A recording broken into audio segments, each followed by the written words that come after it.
I would say the 50s were a time in which people in the South were very excited that there might be possibilities for young children like me, unlike anything that had ever happened before. My parents were very actively involved with the NAACP, so I knew the Bates.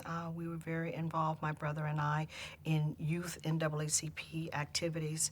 And my parents were very clear early on that they felt that there were families that needed to be ready to have their children attend the schools when they were desegregated. My brother and I said with our parents that yes, we felt that we were the type of children who were probably prepared. There was an arduous screening process, psychological testing, and lots of activities, and then interviewing, with the all-male school board.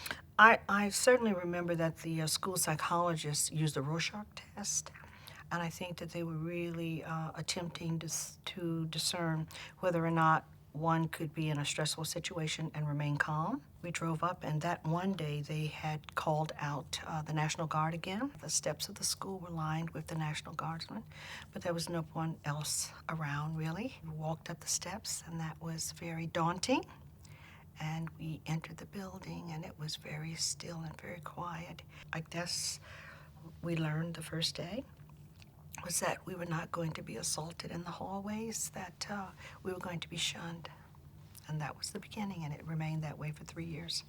What was really very interesting in those first months is that as I would come down the hallway, people would start going, here comes nigger, nigger, nigger, nigger, nigger. And people would then, it's like the sea parting, people would then just move and create a pathway, for you to walk. So I never felt that I was invisible. I felt that I was ignored, made to feel that I was not welcome. My teachers were as awkward as the students were in terms of personal interactions. My homeroom teacher never, ever had a personal conversation with me. The only time she ever spoke to me was at that point you read the Bible, and so she would let me know that it was my turn to do the Bible reading. But in my classes, to a teacher, although people didn't have the facility to reach out to me personally, my teachers called on me. They knew that I was smart. And my teachers actually nurtured me in that way, that they were confident in calling on me because they knew that I was prepared. And they also knew that I wasn't afraid to participate, even though there was never any feedback from any of my classmates.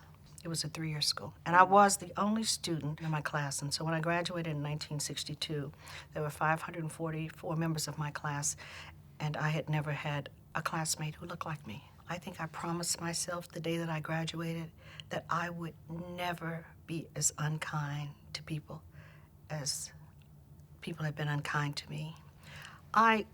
It took me years to heal from that. While I wasn't physically assaulted, just to recalibrate, to come back to a sense of self. I got invited back to the first class reunion after 20 years.